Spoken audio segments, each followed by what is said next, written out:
আল্লাহ রাসূল সাল্লাল্লাহু আলাইহি ওয়াসাল্লাম কখনোই রাখতেন না। সুবহানাল্লাহ নাই? আল্লাহ রাসূল সাল্লাল্লাহু আলাইহি ওয়াসাল্লাম কখনোই ওনার সাথে কেউ খারাপ আচরণ করলে উনি রাখতেন না। ওনাকে অত্যাচার করা হয়েছে, তিনি রাখতেন না। জুলুম করা হয়েছে, তিনি রেগে যেতেন না।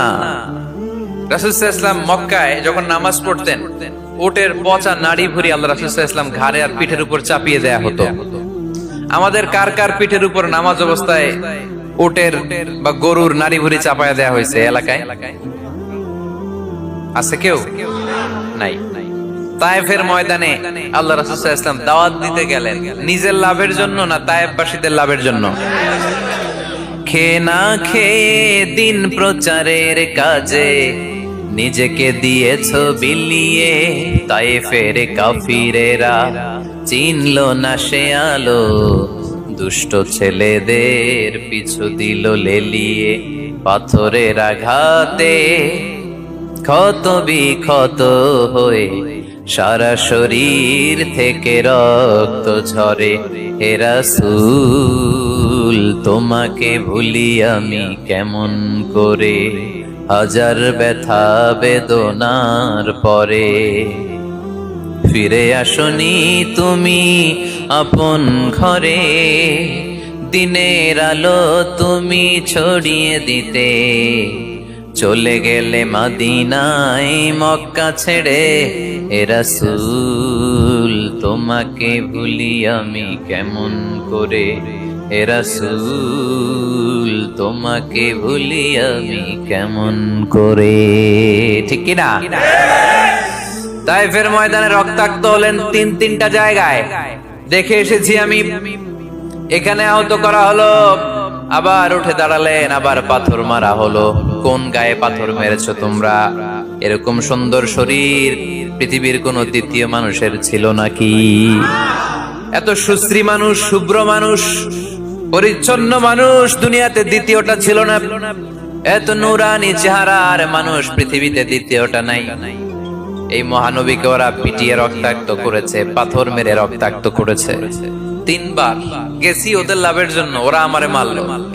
আহা, তারপর রাসূল সাল্লাল্লাহু আলাইহি ওয়াসাল্লাম কি রেগে গিয়েছেন?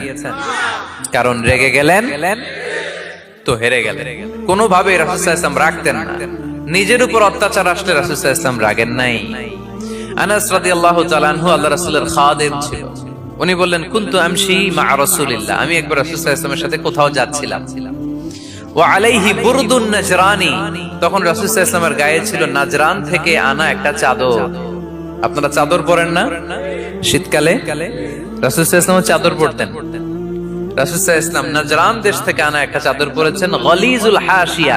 যেই চাদরের এই কর্নারের ডিজাইনটা ছিল খসখসে। কি ছিল? হঠাৎ এক বেদুইন এসে রাসূল সাল্লাল্লাহু আলাইহি ওয়াসাল্লামের চাদর ধরে টান দিল। টান দেওয়ার সাথে সাথে রাসূল সাল্লাল্লাহু আলাইহি ওয়াসাল্লামের ঘাড়ের এই চামড়া ছিঁড়ে গেল।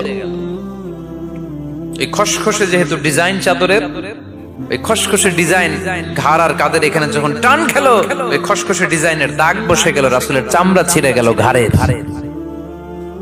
সে টান দিয়ে বলে, ইয়া মুহাম্মদ মুরলি মিন মালিল্লাহ।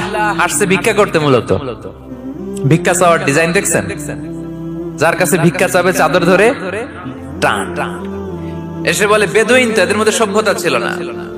ইয়া মুহাম্মদ, ও মুহাম্মদ মুরলি মিন মালিল্লাহ, ও মুহাম্মদ আমার খাওয়ার মতো টাকা নাই, তুমি আদেশ করো বাইতুল মাল থেকে যেন আমারে কিছু টাকা দেয়। আসছে ভিক্ষা করতে। ভিক্ষা করতে আইসা চাদর ধরে দিছে টান, ঘাড়ের চামড়া ছিঁড়ে গেছে। রাসূল সাল্লাল্লাহু আলাইহি ওয়াসাল্লাম ব্যথা পেয়েছেন। ফালতাফাতা ইলাইহি রাসূলুল্লাহ, আল্লাহ রাসূল সাল্লাল্লাহু আলাইহি ওয়াসাল্লাম তার দিকে তাকালেন, তাকিয়ে ফাদহিক, একটা মুচকি হাসি দিলেন। আমি রাস্তা দিয়ে চাদর গায়ে দিয়ে হাঁটতেছি, এক ফকির আইসা কয়, ভিক্ষা দেন, টাকা দেন বলে আমার চাদর টান দিছে, আর ওই চাদরে আমার ঘাড়ের চামড়া ছিঁড়ে গেছে। কি করবো আমি?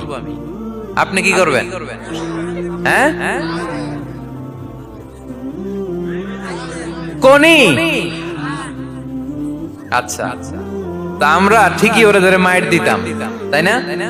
আজকে ওর একদিনকে আমার একদিন ভর্তা বানায় ফেলতাম ওরে পিটায়, রাগের চোটে। ঠিক কি না?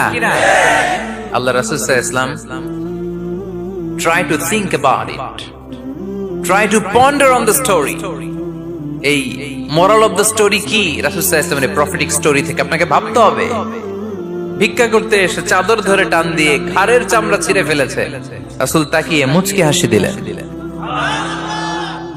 মুচকি হাসি দিয়ে বললেন, যাও বাইতুল মাল থেকে কিছু সম্পদ ওরে দিয়ে দাও। কি নবী ছিলেন! তার মানে উনার গায়ে যত আঘাতই আসতো কখনো উনি রাখতেন, তবে মাঝে মাঝে রাখতেন যদি আল্লাহর বিধান লঙ্ঘিত হতো, তখন বিশ্বনবী রেগে যেতেন। আল্লাহর জমিনে আল্লাহর বিধান লঙ্ঘিত হলে এই লোকটা রেগে যেতেন প্রিয় নবী, তখন সহ্য করতেন না।